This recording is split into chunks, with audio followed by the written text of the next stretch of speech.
really into mental health at Channel 2, and we're doing a story on loneliness, and we're just talking to a whole bunch of people and just getting their experience. Can I just talk to you real quick about it?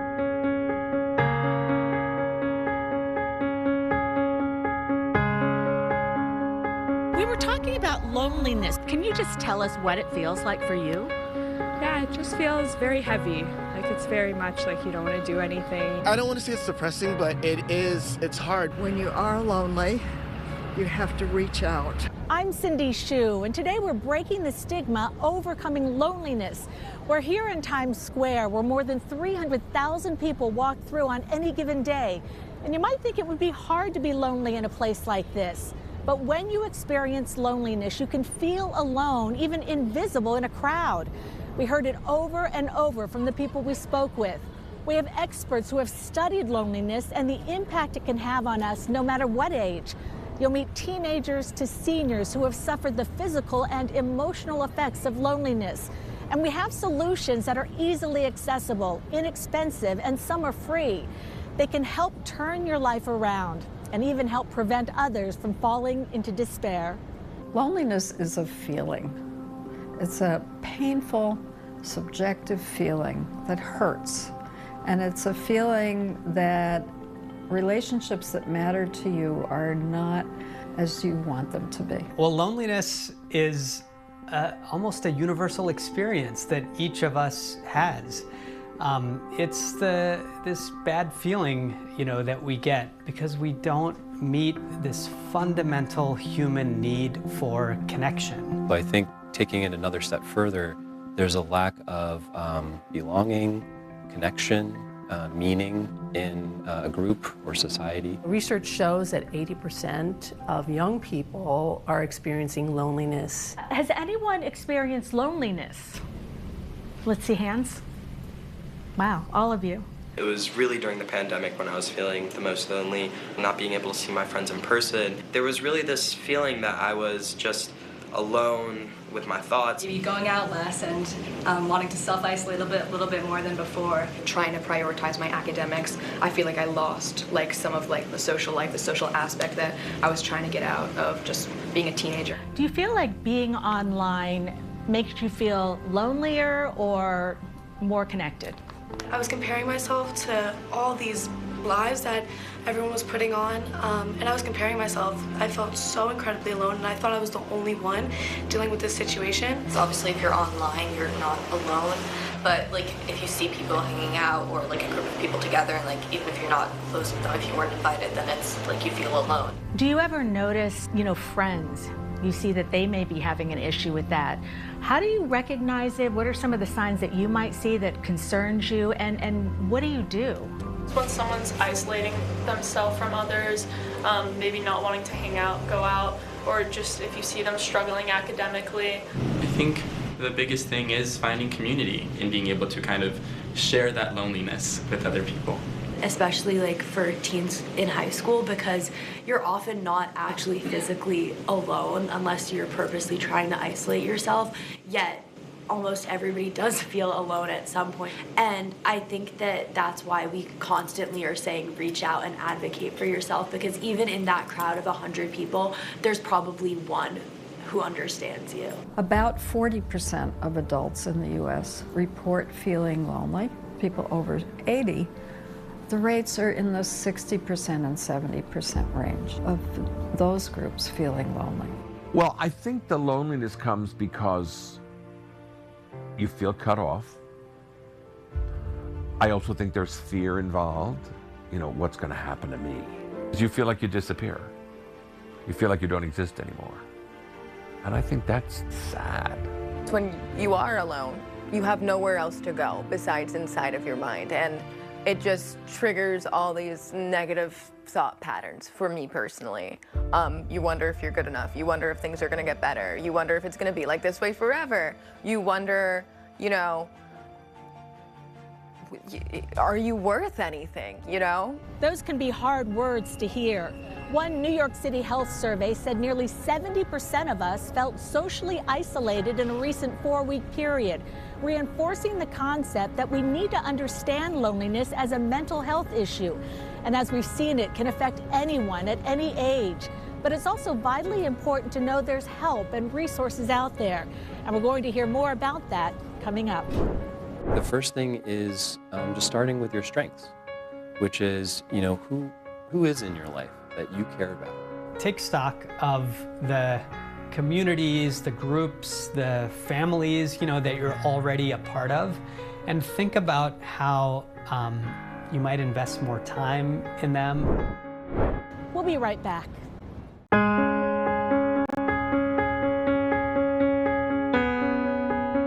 It's a feeling of hopelessness. It's a feeling of loss. It's a feeling of emptiness. And you can't just get over that. You really can't. And I feel like it's important for people to understand. There is astounding research that has looked at the physical and psychological impact of loneliness on the population. Welcome back to Breaking the Stigma, Overcoming Loneliness. Last year, the U.S. Surgeon General issued an 85-page report on loneliness, calling it an urgent public health concern. Some of the key takeaways include that loneliness is associated with a greater risk of cardiovascular disease, dementia, stroke, depression, anxiety, and premature death. And the impact is similar to that caused by smoking 15 cigarettes a day. But it also offers hope and solutions, such as recommendations on national and local levels for making social connections a priority, pushing for research funding, and increasing public awareness. They also advocate for connections in the community, adding that social connections extend beyond the well-being of individuals' health to quality of life, education, employment, and economic outcomes. The medical care system is not the place, to my mind, to solve loneliness. It's in our communities.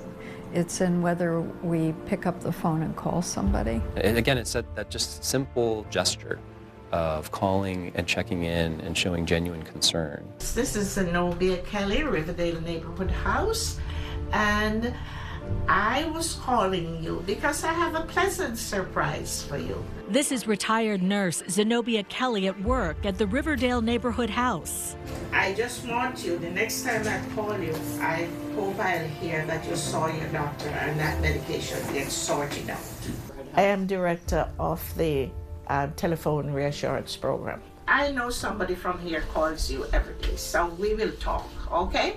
The telephone reassurance program is a program that was set out to deal with people who are in social isolation and loneliness. One on the outside may look at it as it's just a phone call. If you didn't do it today, you can do it tomorrow. That's not it. These people look forward for this phone call, and they too will express just to talk to us, just for someone outside to say hello or to talk to them. And they have even said, well, I'm not lonely anymore because you're on the phone to me. Like having my sisters calling me, and I know they're going to call me, and loneliness doesn't get, it helps keep you from getting lonely because you know that you've got them. You know someone's going to be calling you Monday, and then Tuesday there's another lady that's going to be calling you, and then Wednesday, Thursday, and Friday. Eva Jenkins is a long-standing client and a thankful senior.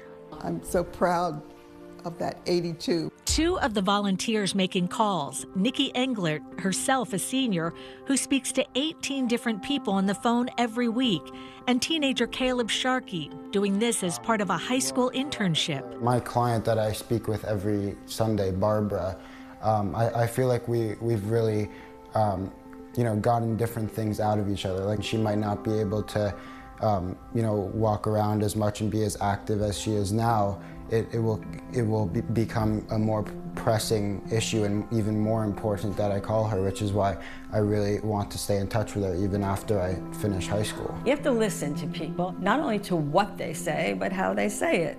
I have a woman, her whole demeanor changes when the phone, when she answers the phone and it's me, and it's just such a lovely voice, and you'd never know that there was pain there. Because of the impact that we're able to make with just a phone call, I feel like it could be a powerful tool. Like if there's a friend or something or a relative that someone hasn't reached out to in a long time, then all they have to do is call them, and it could have a profound impact. Kelly says there are about 60 seniors currently on the call roster, down from a program high of more than 100.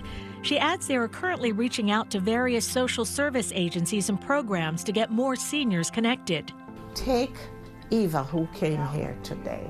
She cannot stop saying how happy she is that we thought of her to bring her here to be in this conversation. She said to me, there are a million other people you could have called. So I regard it as a blessing for you to bring me in here today. I mean, I get as much from the people I call as I ever give them, I'm sure. I know I feel that way most of the time. Every conversation that I have with her is just so interesting, and I learn so much from her. And it's really one of the highlights of my week. I love it. I love what I do. The science shows this, that one of the key antidotes to loneliness is serving someone else. It's ironic, isn't it, with all of the ways that technology gives us to communicate, that a telephone call is often all that's needed to, feel that connection that we all need. And there are other efforts to let seniors and others know you are not alone. Recently, Governor Hochul appointed Dr. Ruth Westheimer as the nation's first honorary ambassador to loneliness. She's widely recognized as a media personality and trailblazing sex therapist, and is now forging a new path to offer advice on how to address loneliness and isolation. I am participating in a program to combat loneliness, because we have a lot of lonely people in our wonderful state of New York. Yes, we do, Dr. Ruth. We want you to know you're not alone. No, we're not alone. It's very difficult to admit, even to your family, your children or your spouse, that you are feeling lonely. Watch for Dr. Ruth to offer tips to combat loneliness. And as the governor mentioned, you can reach out for help to the 24/7 statewide crisis center by texting GOT5 to 741-741. Coming up. Being able to just know that you're not alone and you actually can connect with people who are all like-minded and all working towards a similar cause is a really powerful concept. We want to raise awareness so that more people get help and more people don't feel a stigma about it. I have a number of friends in the building that I would check up on, and the whole building, we do that. We watch out for each other.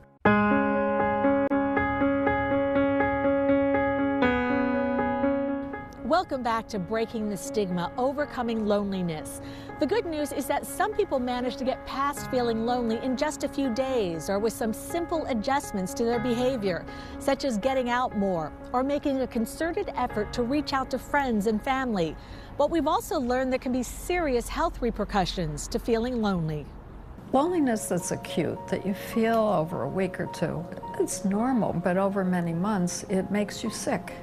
It makes you physically sick, and it increases risks of depression, it increases risks of these kind of aversive interactions with people.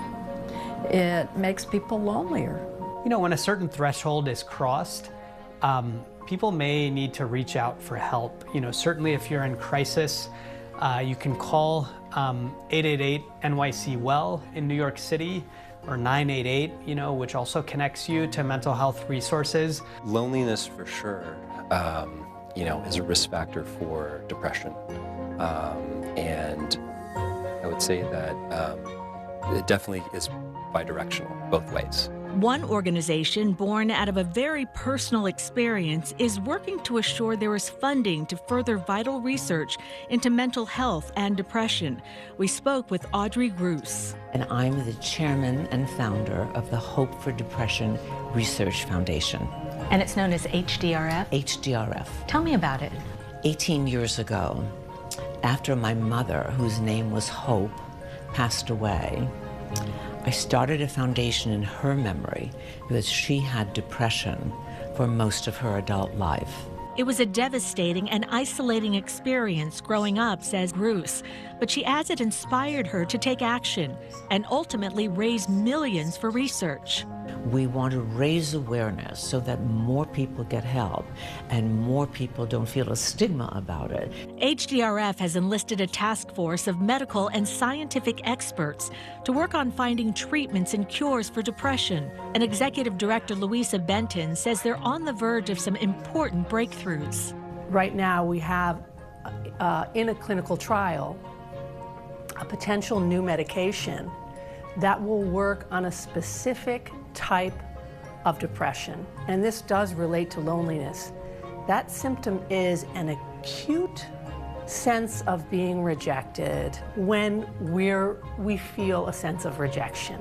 We have natural pain circuits that go to work for us in our brain to make us feel better. We've discovered that in certain types of depression, that those pain circuits are broken.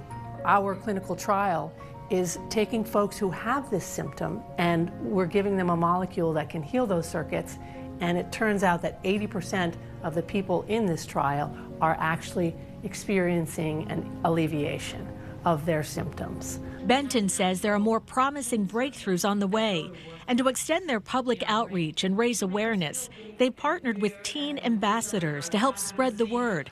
Last May, they rallied hundreds of kids to participate in the very first teen race for hope. Starting the race for hope for teenagers, I mean, what prompted you to do that? I saw myself as well as others really struggle with loneliness, struggle with connecting with others while being online. So I just knew that this was something that had to happen. That was the exact goal, to kind of destigmatize it and also to raise money for organizations like this one.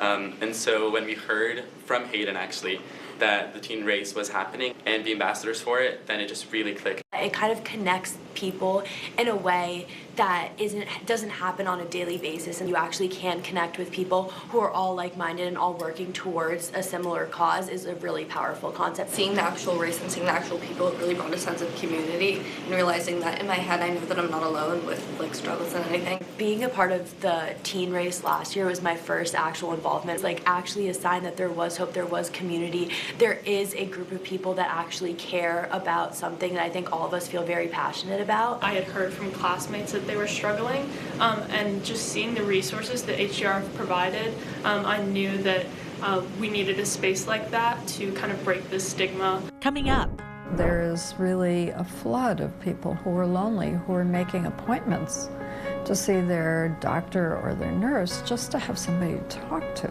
There are three major things that we need to do to address loneliness and isolation.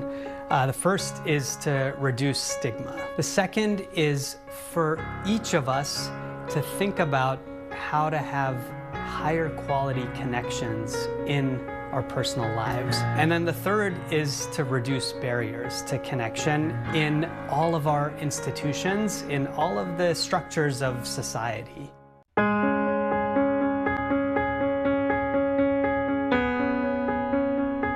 Images like these may come to mind when we talk about loneliness and isolation.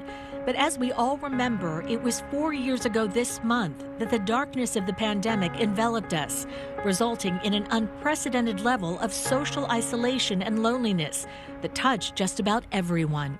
There's this expectation to, get back to in-person work or get to these gatherings or see these elderly family members, and people have all these personal and biological reasons why they may not be able to.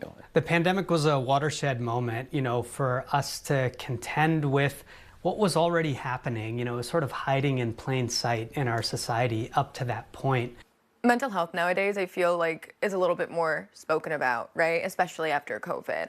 A lot more people were feeling alone then. Especially for single people and older single people, I think what's going to happen to me is a huge piece of the puzzle.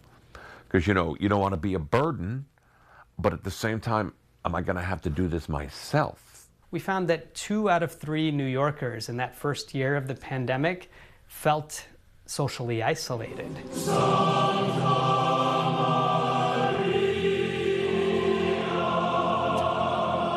Ward found a deep sense of purpose with the Empire City Men's Chorus. Well, it lifts you up because it gives you a purpose, it gives you something to do, it gives you people to develop relations with, you know, and now I count a number of the guys in the chorus as good friends of mine. And Matera is in a relationship that is a new bright light in her life. Oh, I'm gonna get a little emotional. That you are not alone in this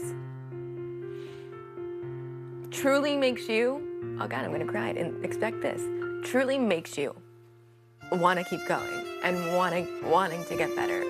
Because I had found love in myself, and then